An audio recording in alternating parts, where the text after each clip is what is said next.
I said that Yahushua came as the tree of life. That's why he said, I am the life. And that's why he was uh, killed on a tree, on a wooden cross, as he was prophesied and also seen in Deuteronomy regarding he who is hanged from a tree. So Yahushua came to become the tree of life. That's why we eat of him. Remember that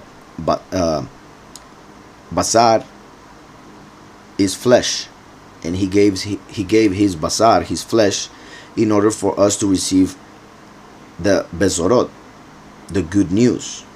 Just like in Hebrew, lebazer or lebasher is to preach, and is the same root as flesh because of the way Hebrew is as a concrete language.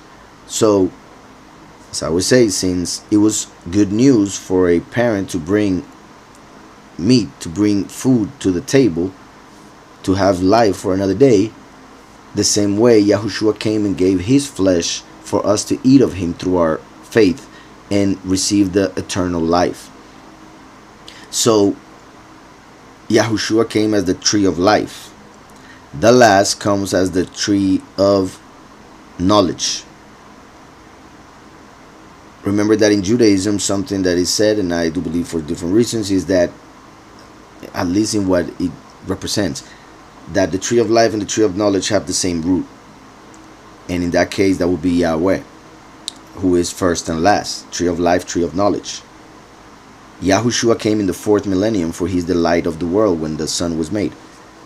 The last comes in the 6th millennium, for he comes as the Son of Man when man was created in the 6th day. So, first and last, tree of life, tree of knowledge. Not only is the last the Son of Man and the tree of knowledge, both because it was in the 6th day that man was made and that he ate of the tree of knowledge. So it is in this time when humanity will have to choose to receive the mark of the beast, the knowledge of evil, or the seal of the living mighty one, the knowledge of good, he who is good. So the last is the witness like Moshe. Moshe wrote the Torah, the instruction of Yahweh. So Moshe, or the last, the witness like Moshe, is directly connected to the Torah. Now with the Ruach given by Yahushua 2,000 years ago through his name, the witness like Moshe is able to give the true interpretation with the Torah that was written thousands of years ago. But the same Torah, when misused, becomes evil. That's why the Torah is also known in Judaism as the tree of good, as the tree of knowledge of good and evil. Because through the Torah, you know what is good and what is evil. You know what to do and what not to do. And as we are reading here, if you do not interpret the Torah correctly, you will use it and do evil with it. And therefore, as we see here, and we know that the Torah is good if one uses it legitimately. So the last comes as the witness like Moshe, giving testimony of Mashiach, and therefore teaches the Torah legitimately and therefore for good. And those who eat of that knowledge from him get to know the good one, Yahweh.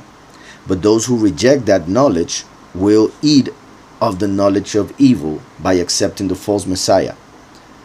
For we are in the last day of the creation, because to Yahweh 1 day is like 1,000 years. So we are at the end of the 6th millennium when Adam and Eve ate of the fruit